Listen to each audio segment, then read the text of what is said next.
Hi, everyone. This is Jaime Jo Wright with MadLit Musings. As you know, I am very serious on this show, and today I made sure we had a very serious author so we can cover all the serious topics that are related to the world of fiction and entertainment and faith. So I have DJ Williams with me. Hey.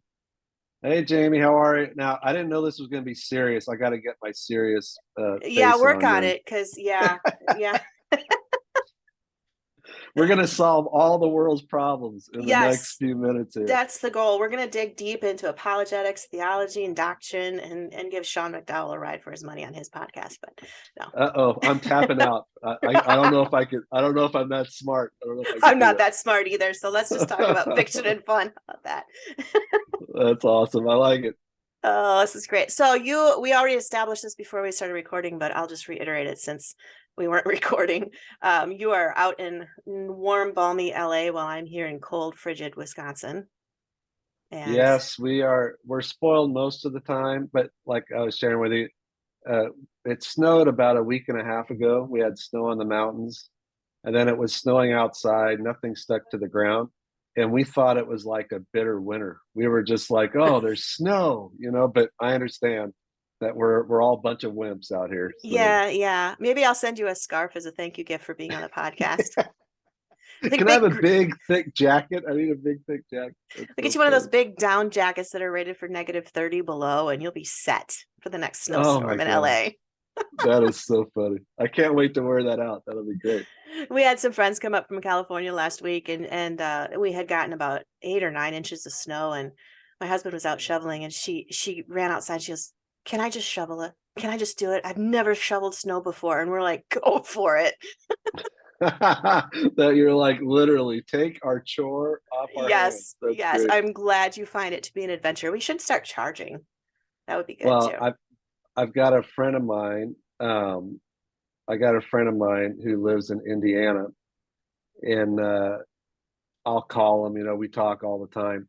And I'm like, "So what'd you do today?" He's like, "Oh, I shoveled snow for about 2 hours," and I'm Yeah. literally like, "So." He's like, "That was my whole workout. That's all I did." I said, "So what happens tomorrow? Like when it snows and it's back?" He's like, "Then I shovel for another 2 hours." I'm Yeah. like, "Oh my Yeah. gosh, that's unbelievable." It's accurate. You actually have to work it into your schedule for the day, like cancel appointments and say, I got a shovel. And yeah. And then when you're like Oh me, my I live in gosh. the woods, so we have like almost a quarter of a mile driveway into the woods. So then it's the What? question of whether you're going to get out to even go get What? groceries. Yeah. Yeah, it's fun. Oh my gosh. Well, they had that here up in Big Bear, which is probably an hour and a half from where I'm at.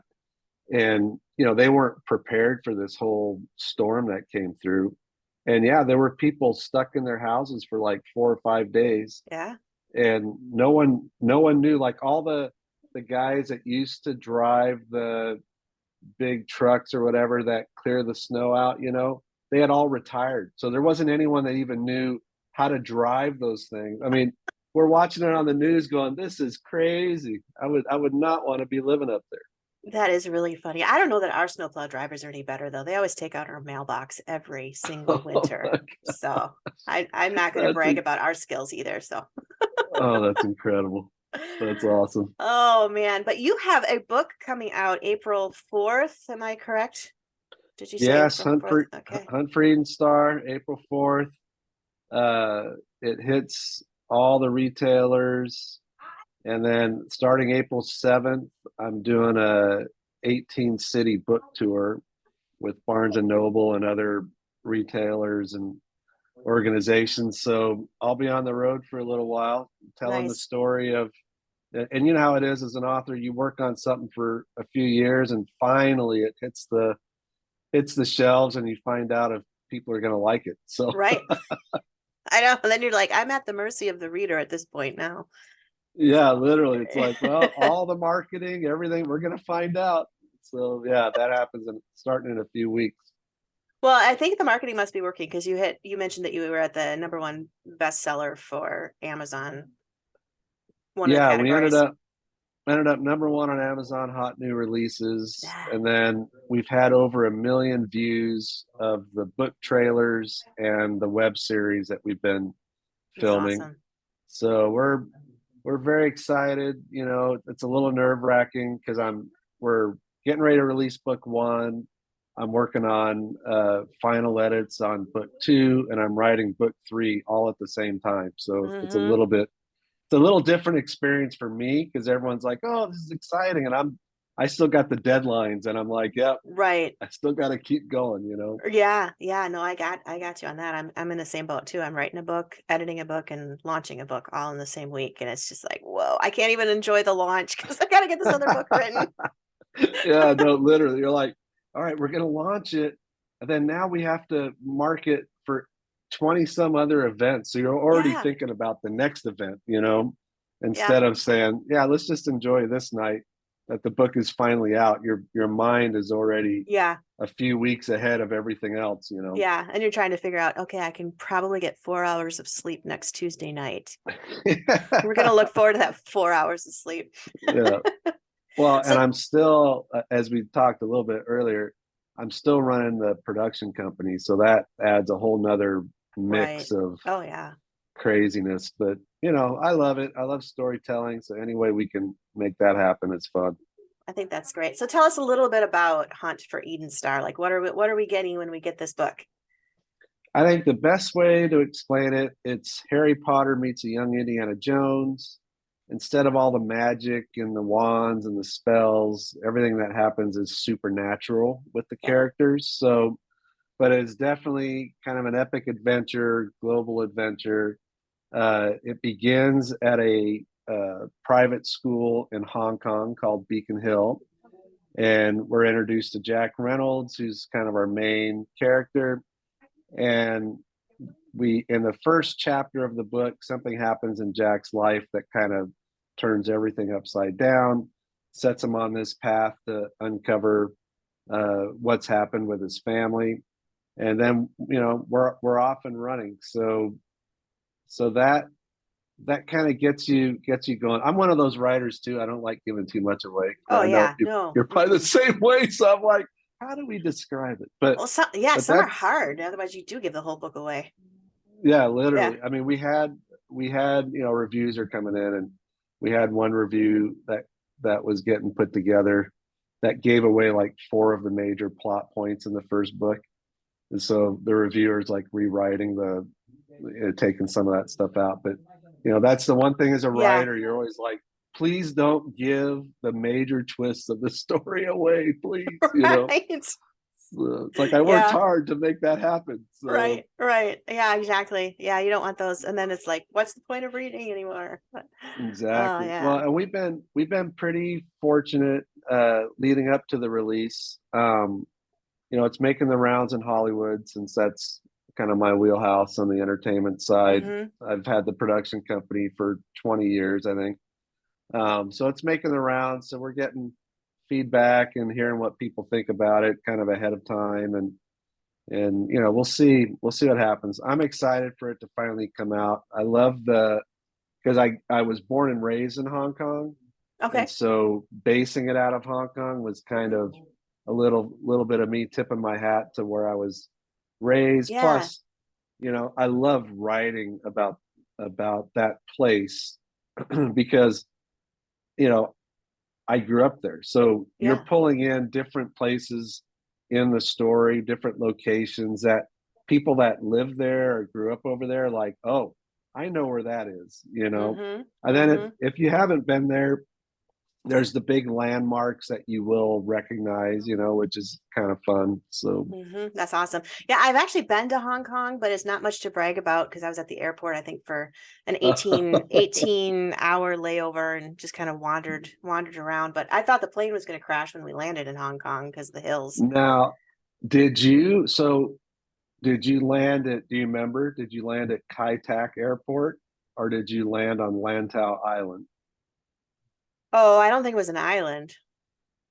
I don't know. So All I if know is you, when the plane came in, there were hills on both sides out the window, and I thought, oh, we are going yeah. down. Like we're So, and not going to survive. was it over the harbor? Was it over the harbor Mm, when you landed? I Could you think see so. the Yeah. skyline? Yeah. Yeah.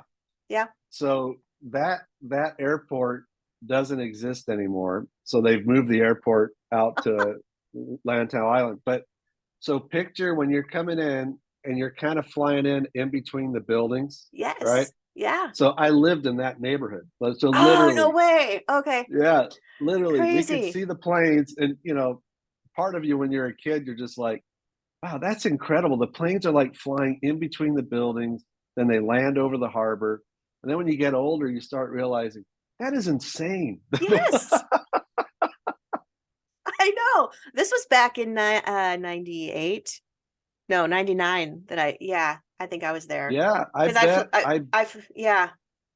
well, I bet you it was 99. Yeah, I would not be surprised if it was Kai Tak Airport still, Yeah, but that's yeah. now they've turned it into like a big massive park.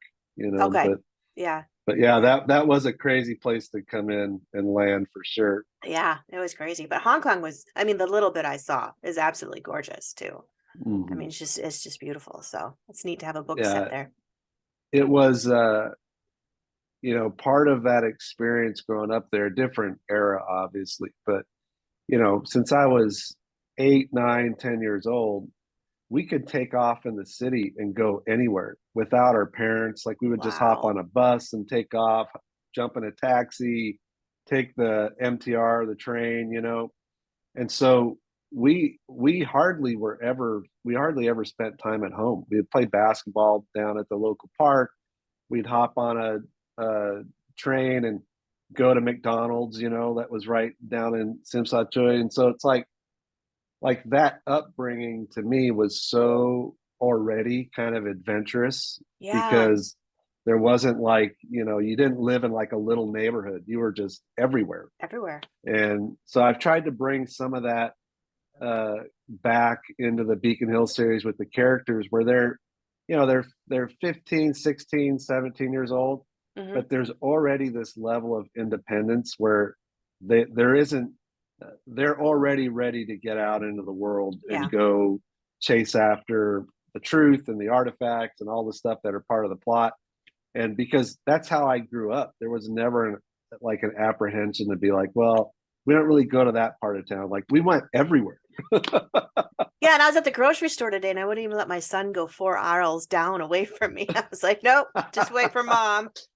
Oh, that's so funny.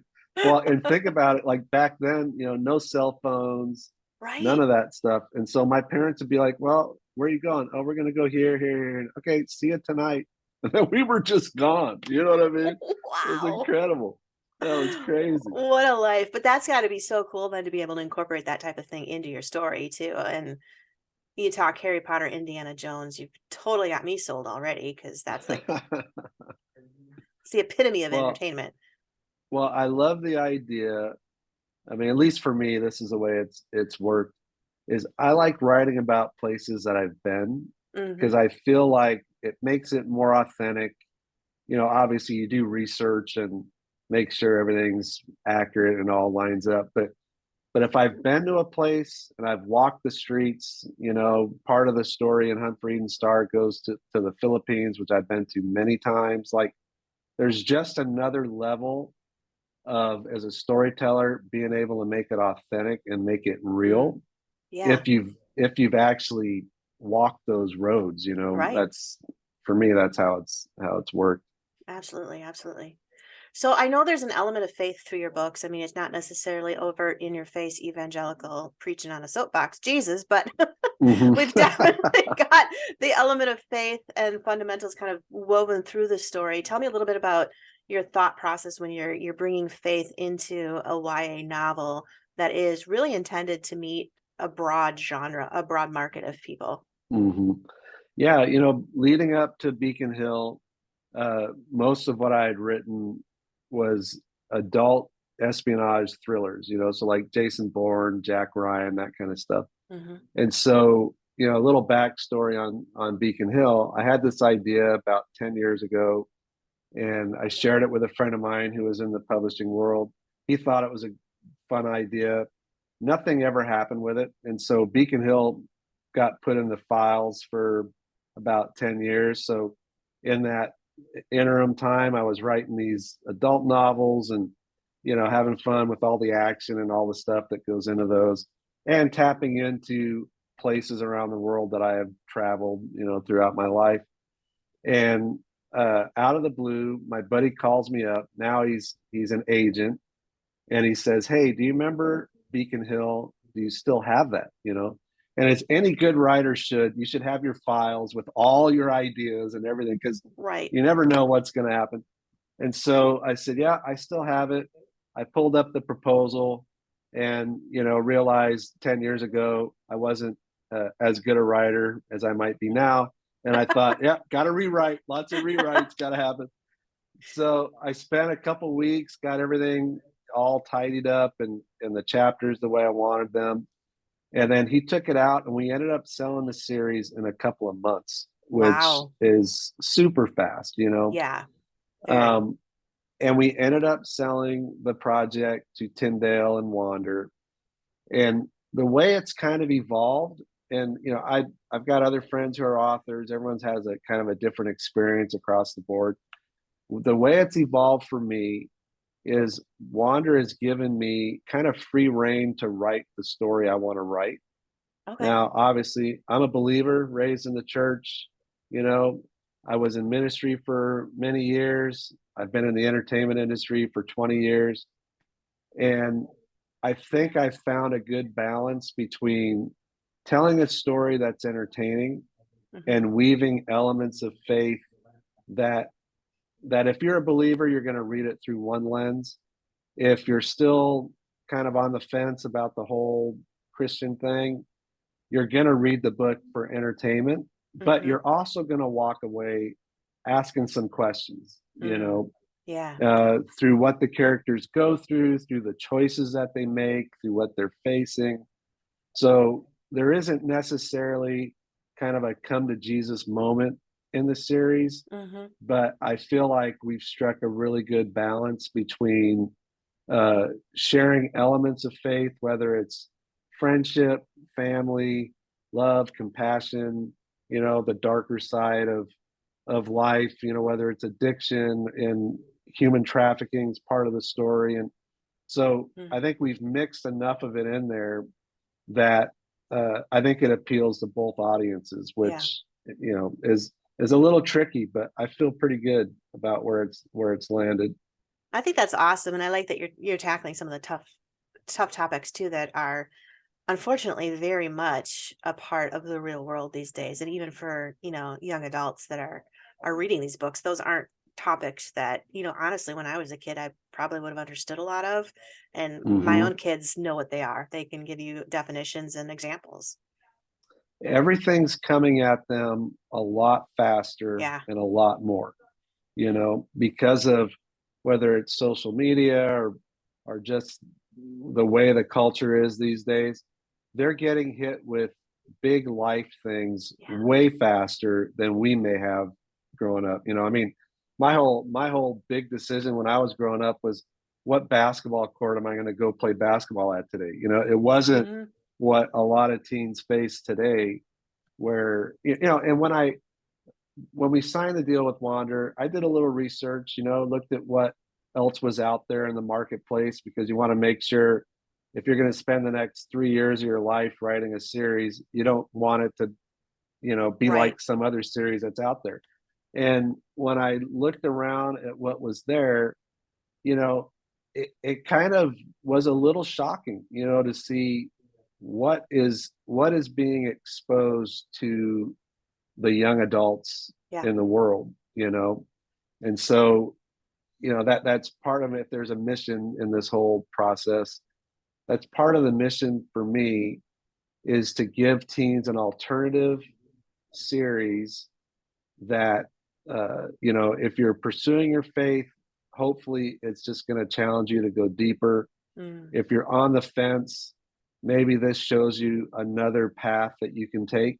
Right. And that's kind of my hope out of the whole thing. Plus, I'm a big Harry Potter fan. I know that could be controversial in the world of the church at times, but I feel like J.K. Rowling wrote probably one of the greatest YA epic Yeah. series in existence. Hmm. Hmm. And so if you're gonna step into that world and build an audience of young adult readers, you have to set the bar, and then you have to like put it all on the line, you know. Hmm. And so that I feel like we've done that, and I'm grateful to Wander and Tyndale, because I think this might even be like a stretch farther than what they've done in the Sure. past, you Yeah. know.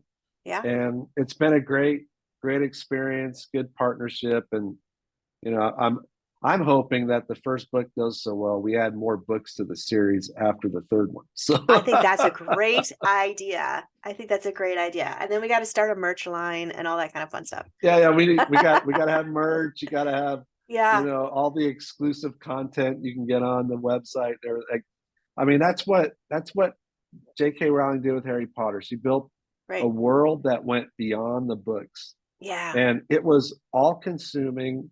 And you know, the other thing she did, and I was writing about this yesterday for another article deal I'm doing. What she did is she created a series that appealed to the middle grade student, Hmm. and then it hit the high schools, and then the parents got on board, and then the YA fans got on board. She created a Hmm. series that wasn't just for teens, you know, Oh, like right.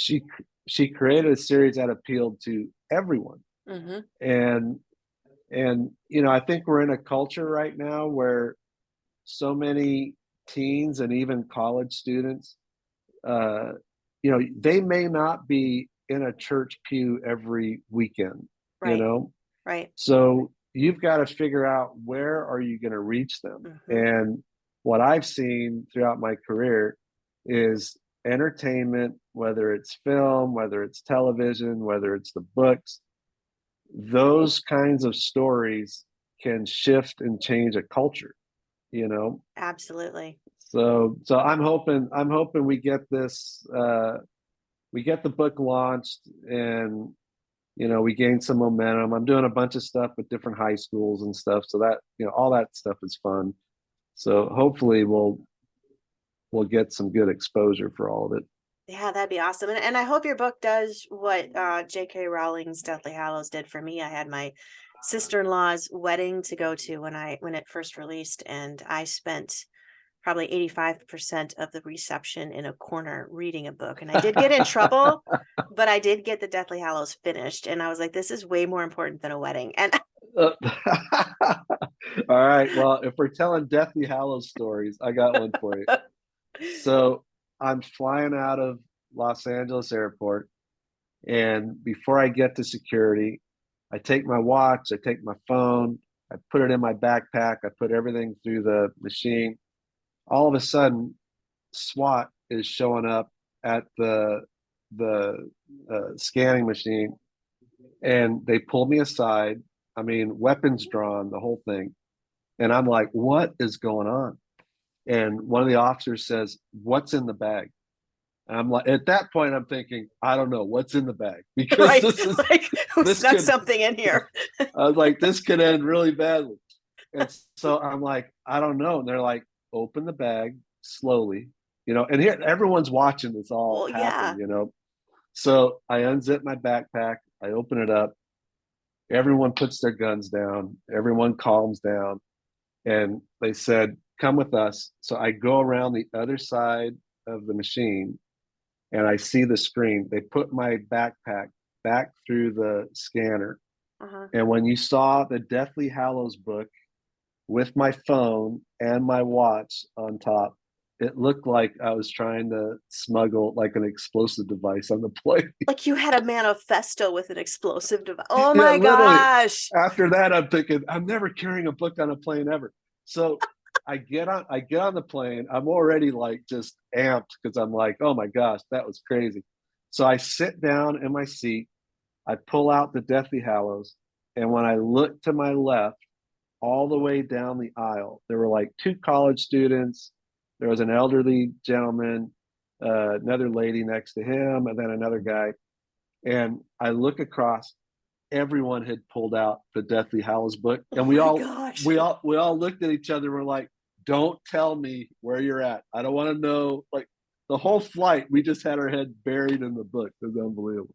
That is So an if that could epic happen, yeah, scene. that if that could happen with Humphrey and Star, I'd be a happy guy Right, right. without the bomb situation. Yeah, but that adds excitement and it gets you more press. So why not? And then I went and got an ebook reader after that because I'm like, yeah, Right. we're not We're doing not that doing again. this anymore. Well, that's Oh good to my remember. god. So, if nothing else, this podcast is out there to inform all of you not to carry the Deathly Hallows onto a plane. Yeah. If the book is 700 pages or more, don't put it in your backpack. That's all I can say. Oh my Oh god. my gosh, I love it. Well, DJ, this has been such a blast to chat with you. I'm super excited for this book to come out, super happy for you and everything you and Tyndale and Wanda are doing to reach the young adult community with just good, clean, quality, godly fiction. So thank you for that. Oh, thanks for having me on and for letting me ramble on. Absolutely, absolutely. Oh, hey, if people want to find out more about this, and I know you got some cool trailers and videos behind the scenes, where should we send them? Yeah, best spot to go is thebeaconhillseries.com, and you'll find the trailers, you'll find the web series. We also recorded a soundtrack, which is going to come out next couple weeks. We shot a music video with a teen artist out of Argentina. That's going to get released. I think in episode 3 of the web series, we're going to release that in there, and then we'll post it up on the site. So a lot of stuff. We got concept art that everyone can get their hands on, digital concept art based off of the first book, and then we got some other surprises that are coming down the pipe. Yeah, so pretty basic marketing there. That's, Yeah. that's We're trying, just I just trying. recently got somebody out of my garage to do a music video for my book. She's Oh my god. a garbage Well, lady, and I did a dance video. I tell you what's interesting is, we're talking about social media kind of hitting the teens Yeah. faster and quicker. So we reached out to this teen artist in Argentina, and basically we talked through what the story was. Hmm. And then she went and wrote the song, recorded the song. She Wow. shot her part of the video, sent that to us, and then we cut in different parts of the trailers into the video with her. And literally, you're doing that without ever being in the same room, without Phenomenal. massive production. Yeah. And so it really shows you what they're exposed to, and they're just so technology and everything is just hitting them so fast, Hmm. Hmm. and Yeah. it's for the good and the bad. When you talk about virtual reality and all that, like, they could either become really isolated, or it could really help Yeah. them kind of open up and pursue their dreams more. And so that, I think that's a big challenge for Yeah. that age group right now. Yeah. Absolutely. Awesome. Well, this is cool. So that website again is Beacon Hill. Oh, thebeaconhillseries.com. thebeaconhillseries.com. All right. So hit up thebeaconhillseries.com. Go pre-order Hunt for Eden Star, and then just pre-order the next one because it's coming out in November. So why not? Right? Yes, 2 for 1. absolutely. Go All get right. it, All right. and then tell Sounds me good. what you think. Oh, I'm sure readers have no problem telling you what they Oh think. yeah, So. yeah. Tell me all that you like about it and all that you don't like. That's so funny. Oh, fun. Thanks, DJ, for being with us. All right, thanks, Jamie.